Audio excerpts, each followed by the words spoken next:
அங்க போய் பார்த்தாக்கா அவன் உயிரே இல்லம்மா. எப்படி படுத்துருக்கிறேன் அப்படி படுத்துருக்கிறேன். காலையில போகும்போது எங்க அம்மா காசு வாங்கிட்டு நான் போயிட்டு வரேன் பாட்டிட்டு சொல்லியிருந்தேன். என் கிளம்பி என் பேர் ஐயா. காலையில் 8:30 மணிக்கு ஸ்கூலுக்கு கிளம்பி போனேன் ஐயா.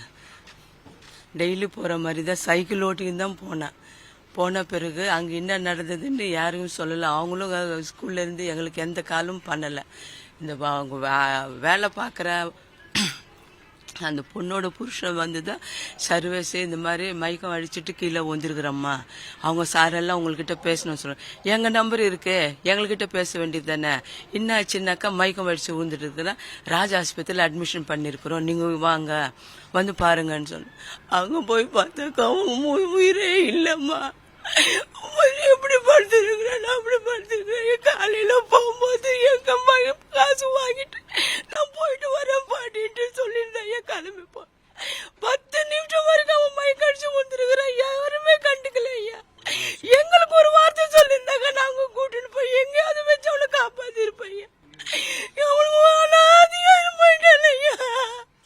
உயிர் போன பிறகு வந்து சொல்லிட்டு எங்களுக்கு கூட்டிட்டு போயிட்டு அவளுக்கு எங்கள்கிட்ட ஒரு வார்த்தை கூட பேசல. போகும்போது பேசின வார்த்தை தான் நான் போயிட்டு வரேன் பாட்டின்ட்டு. இந்த மாதிரி அநியாயம் பண்ணிருக்காங்களா ஐயா. பைசா கட்டலன்னா போன் மேல போன் அடிக்கிறாங்க. கிளாஸ் ஒர்க் பண்ணலன்னா 10 வாட்டி போன் பண்ணுவாங்க. இப்போ ஏன் பண்ணல எங்களுக்கு போனு? எங்ககிட்ட சொல்லணுமா வேணாமா? அவங்க அம்மா நம்பர் இருக்கு, அவங்க மாமா நம்பர் இருக்கு, அவங்க அண்ணன் நம்பர் இருக்கு, எங்க வீட்டுக்கார நம்பர் இருக்கு, எல்லாரோட நம்பரும் இருக்கு. எங்களுக்கு எதுக்கு இன்ஃபார்ம் பண்ணல? அவனுக்கு எதுக்கு கண்டுக்கல? அவன் உழுந்து 10 நிமிஷத்துக்கு மேல ஆயிடுச்சு, யாருமே வந்து பாக்கலையா. அதுக்கப்புறம் அவன் கூட படிக்கிற பிடி மாஸ்டர் இருக்காங்க, எல்லாருமே இருக்கிறாங்க. அந்த பசங்க போயிட்டு இந்த மாதிரி உழுந்துட்டேன்னு சொன்ன உடனே தான் வந்து அவங்க இவங்க என்ன பார்த்துட்டு ஆஸ்பத்திரிக்கு இட்டு வரத்துக்குள்ள வரும்போது ஒண்ணுமே இல்லம்மா. ஒண்ணுமே இல்லம்மா. நாங்க என்னம்மா பண்றது அப்படின்னு டாக்டருங்க சொல்றாங்க. ராஜ நரசிம்ல இந்த மாதிரி கொடுமை யாருக்குமே நடக்க கூடாது ஐயா. தக்க நடவடிக்கை எடுக்கணும் ஐயா. அவங்களுக்கு தக்க நடவடிக்கை எடுக்கணும் ஐயா. என் பேரன் சர்வீஸ் தண்டமனத்தில் Sri Ramakrishna mission higher secondary சவுத்தில் 11வது கிளாஸ் படிக்கிறான்.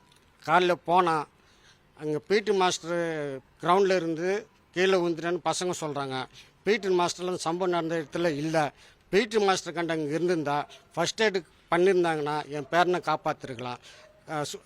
பள்ளி நிர்வாகம் எந்த நடவடிக்கையும் எடுக்கல, எங்களுக்கு எந்த தகவலும் சொல்லலை. 3வது ஆள் வந்து சொன்ன பிறகு எங்களுக்கு என் நம்பரு, பொண்ணு நம்பர், எல்லோரும் நம்பரும் மேனேஜ்மெண்ட்டுக்கிட்ட இருக்குது. ஆனால் எந்த தகவலும் பள்ளி நிர்வாகம் எங்களுக்கு சொல்லலை. பிடி மாஸ்டர் கிரவுண்டில் இருந்திருந்தாருன்னா ஃபர்ஸ்ட் எய்டு பண்ணியிருந்தா எங்கள் பேரனை காப்பாற்றிருக்கலாம். யாருமே கண்டுக்கல. ராஜ் ஆஸ்பத்திரிக்கு வந்து இட்டு சேர்த்த பிறகு தான் இவங்க 3வது ஆள் வந்து சொல்கிறாங்க. ஆகல இதுக்கு பள்ளி நிர்வாகத்து மேலே நடவடிக்கணும்.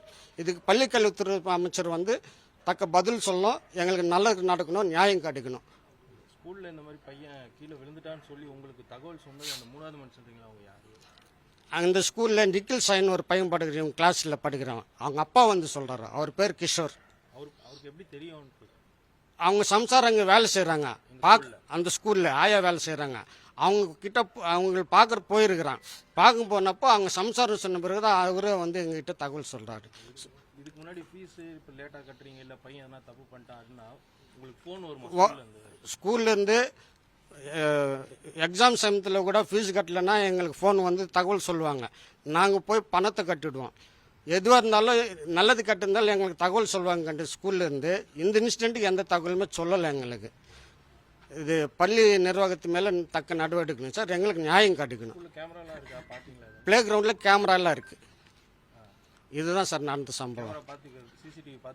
சிசிடிவி என் பையன் பார்த்துரு. அந்த சமயத்துக்கு நான் இல்லை, என் பையன்கிட்ட காமிச்சிருக்கிறேன். பையன் பேர் கார்த்திக், தாய் மாமா.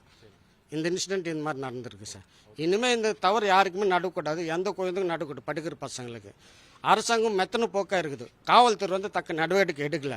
நாங்கள் போய் பேசும்போது எங்களை மீட்டுறாங்க கண்டு, பள்ளி நிர்வாகத்துக்கு சப்போர்ட் பண்ணுற பேசுறது தான் கண்டு எங்கள் பப்ளிக்கு பேர் இந்த மாதிரி நிலைமாயிடுச்சுன்னா எங்கள் பேச்சை யாருமே கேட்க மாட்டாங்க. எங்களை மிரட்டுறாங்க. எது பேசினாலும் நீங்கள் இன்னும் அந்த மாதிரி பண்ணுறீங்க, இந்த மாதிரி பேசுகிறீங்கன்னு மிரட்டுறாங்க காவல்துறை. R1 மாம்பழம் போலீஸ் ஸ்டேஷன். இந்த ஸ்டேஷனில் தான் எங்களுக்கு கம்ப்ளைண்ட்டை கொடுத்துட்டு வந்துருக்குறோம். நான் பிளே ஸ்டோர் மற்றும் ஆப் ஸ்டோரில் இருந்து பாலிமர் செயலியை QR கோடு மூலம் பதிவிறக்கம் செய்யுங்கள். செய்திகளை உடனுக்குடன் பெறுங்கள்.